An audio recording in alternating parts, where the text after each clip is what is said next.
Palavra da Verdade, com Hernandes Dias Lopes. Que bênção poder compartilhar com você a palavra de Deus no programa Verdade e Vida. E hoje, uma palavra para o seu coração. E o tema é: calma, calma. Jesus está no controle. Vamos basear essa mensagem em Marcos 4, 39 e 40. Vamos ouvir a leitura deste texto. E ele, despertando, repreendeu o vento e disse ao mar: Acalma-te, emudece. O vento se aquietou e fez-se grande bonança. Então lhes disse: Por que sois assim tímidos? Como é que não tendes fé? Preciso dizer algo a você. As tempestades da vida existem e elas são inevitáveis. Chegam para todos. Às vezes elas são também imprevisíveis. Chegam quando nós não estamos esperando. Não poucas vezes elas são também inadministráveis, fogem do nosso controle. Porém, todas elas são pedagógicas. Não acontecem por acaso. Deus tem um propósito. O texto de Marcos, capítulo 4, versos 35 a 41, relatam essa experiência dos discípulos com Jesus no mar da Galileia. Eles estão atravessando o mar por uma ordem de Jesus. Quando Jesus, depois de ter ensinado uma multidão o dia todo, cansado, vai lá para trás do barco, pega um travesseiro, deita e dorme. Ele era perfeitamente homem. Chega a tempestade, súbita, perigosa, ameaçadora. Os discípulos tentam resolver o problema, mas não conseguem. Quando o barco já estava se enchendo d'água e parecia que ia a pique, e o naufrágio parecia inevitável, a morte mostrando para eles a carranca, os discípulos recorrem a Jesus com uma pergunta em tom de censura: Mestre, não te importa que pereçamos? Jesus se desperta, repreende o vento, repreende o mar, a bonança chega e Jesus pergunta para eles assim: por que sois assim tímidos? Como é que não tendes fé? Os discípulos, tomados de pânico, de temor e reverência, olham entre si e perguntam assim uns para os outros: quem é este que até o vento e o mar lhe obedecem? Esse texto está regido por 3 perguntas. A primeira pergunta é a pergunta dos discípulos a Jesus: Mestre, não te importa que pereçamos? A segunda pergunta é de Jesus aos discípulos: por que sois assim tímidos? Como é que não tendes fé?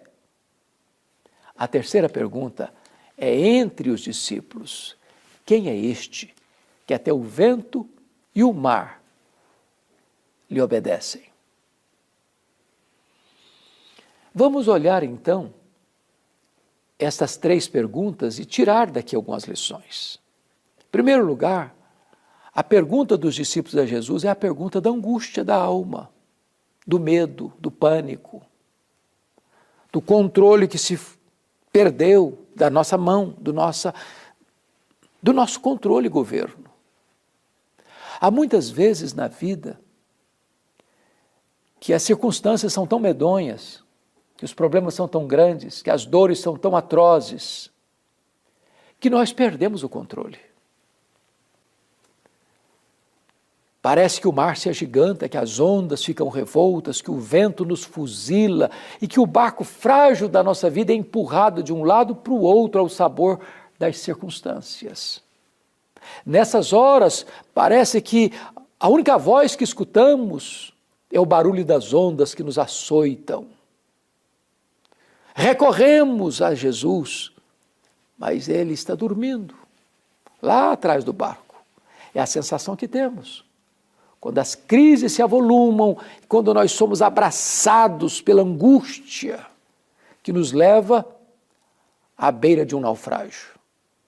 Quantas vezes, nas noites mais escuras da alma, nós já gritamos também Não te importa, Senhor, que pereçamos. Não estás vendo o nosso risco, a nossa angústia, a nossa dor, o nosso aperto. Pois bem, diz o texto que Jesus se levantou e o mar escutou sua voz, e o vento escutou sua voz, e ambos, mar e vento, obedeceram à voz de Jesus. Sua voz é poderosa. O universo inteiro se dobra diante da sua autoridade. Aí Jesus volta-se para os discípulos e pergunta assim: por que vocês estão com medo? Como é que vocês não têm fé? Bom, mas se você e eu estivéssemos lá, dentro de um barco frágil, de noite, assolados por uma tempestade, nós estaríamos com medo também. Por que eles deviam ter fé e não medo? Primeiro, porque Jesus havia dado uma ordem: passemos para outra margem. Se Jesus disse passemos para outra margem, o destino deles era outra margem. Promessa de Jesus e realidade são a mesma coisa. Se ele prometeu, ele é fiel para cumprir. Por que eles deviam ter fé e não medo? Porque Jesus estava dentro do barco. Jesus é o Criador do céu, da terra e do mar. A criatura não é maior do que o Criador. O mar não podia engolir aquele que é o Criador do mar. Nós ficamos com medo porque tantas vezes nós perdemos também a perspectiva de que Jesus está conosco, e ele disse assim: eis que eu estou convosco todos os dias até a consumação dos séculos. O maior antídoto para o medo é a consciência da presença de Jesus conosco. Por que eles deviam ter fé e não medo? Porque Jesus estava no barco, descansando, sereno, tranquilo, dormindo. Jesus sabia que a tempestade viria, mas é claro que sabia. E se sabia, por que dormiu? Porque sabia que tudo estava sob controle. Preste atenção nisso. Paz não é a ausência de tempestade. Paz é a certeza que, apesar da tempestade, tudo está sob controle. Não do nosso controle, mas do controle de Jesus. Então, calma, calma. Jesus está no controle. Por que eles deviam ter fé e não medo? Por causa do poder de Jesus? Ora, Jesus tem poder sobre as forças da natureza, sobre o mar, sobre o vento, sobre as tempestades. Quando Jesus desembarca do outro lado, território gentílico, Jesus liberta um homem possesso de uma legião de demônios, 6.000 demônios. Jesus tem poder sobre os demônios. Jesus desembarca em Cafarnaum e uma mulher hemorrágica, 12 anos sofrendo, é curada ao tocar na orla das vestes de Jesus. Ele tem poder sobre as enfermidades. Jesus vai para a casa do Jairo e a sua filha de 12 anos está morta. E Jesus diz para Jairo: ô Jairo, não tenha medo não, não tenha medo, crê somente. E Jesus chegou naquela casa, pôs a mão sobre a menina e disse: Talita cumi, menina, levanta, acorda, levanta. E a morte soltou essas suas garras da menina e ela ressuscitou. Jesus tem poder sobre a morte. Jesus tem todo o poder nos céus e na terra. Você não precisa ter medo. Você precisa ter fé. Mas agora, quando tudo se fez calmo, bonança, os discípulos, diante daquele grande milagre, admirados com o poder de Jesus, perguntam uns para os outros assim: quem é este que até o vento e o mar lhe obedecem? Este é o Criador do universo. Este é aquele que sustenta todas as coisas pela palavra do seu poder. Este é a semente da mulher que nasceu para esmagar a cabeça da serpente. Este é aquele que foi simbolizado pelo Cordeiro da Páscoa, pelo tabernáculo, pela Arca da Aliança, pelo templo, pelas festas, pelos sacrifícios, pelo sábado. Tudo era sombra dele. Ele é a realidade.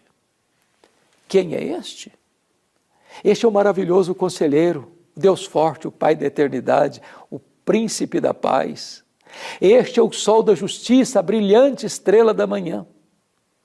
Este é aquele que na plenitude dos tempos nasceu de mulher, nasceu sob a lei para ser o nosso Redentor. Este é o Verbo que se fez carne e habitou entre nós, cheio de graça e de verdade, e vimos a sua glória, glória como do unigênito do Pai. Este é o Cordeiro que foi morto, mas está vivo pelos séculos dos séculos. Este é o grande eu sou, este é o pão da vida, este é a luz do mundo, este é a porta das ovelhas, este é o bom pastor, este é o caminho e a verdade e a vida, este é a videira verdadeira. Este é o Cordeiro que tira o pecado do mundo. Este é o Rei dos Reis, este é o Senhor dos Senhores, este é aquele que desceu da glória e sofreu, e chorou, e sangrou, e carregou sobre a sua cruz, no madeiro, os nossos pecados. Este é aquele que entrou nas entranhas da morte, matou a morte e ressuscitou, inaugurando a imortalidade. Este é aquele que voltou para o céu, derramou o Espírito Santo, está assentado no trono e governa as nações e governa a sua igreja. Este é aquele que vai voltar pessoalmente, visivelmente, audivelmente, repentinamente, inesperadamente, inescapavelmente, gloriosamente para buscar a sua igreja. Este é aquele que vai sentar no trono para julgar as nações. Este é aquele que vai reinar com a sua igreja para sempre e sempre e sempre. Este é aquele que vai enxugar dos nossos olhos toda lágrima. Este é aquele que vai estar conosco para sempre e nós reinaremos com ele e nós nos deleitaremos nele e nós contemplaremos a sua face e nós serviremos a ele e nós viveremos com ele para sempre e sempre e sempre e sempre. Quem é este? Este é o amado da nossa alma. Este é a nossa alegria, este é a nossa paz, este é a nossa justiça, este é a nossa herança, este é o nosso amado Redentor, este é aquele por quem vivemos e, se preciso, por ele morremos. Este é a razão da nossa vida, o alfa, o ômega, o princípio e o fim. Este é o nosso grande Deus e Salvador, Jesus Cristo. Hoje você pode acalmar o seu coração, porque Ele, Jesus, está no controle da sua vida, da sua família, da sua história, do seu futuro. Eu vou orar com você. Deus, eu te agradeço porque Jesus está no controle da minha vida e da vida daqueles que agora nos assistem. E eu te peço, Deus, que Tu apliques esta mensagem ao coração de todos eles, em nome de Jesus. Amém.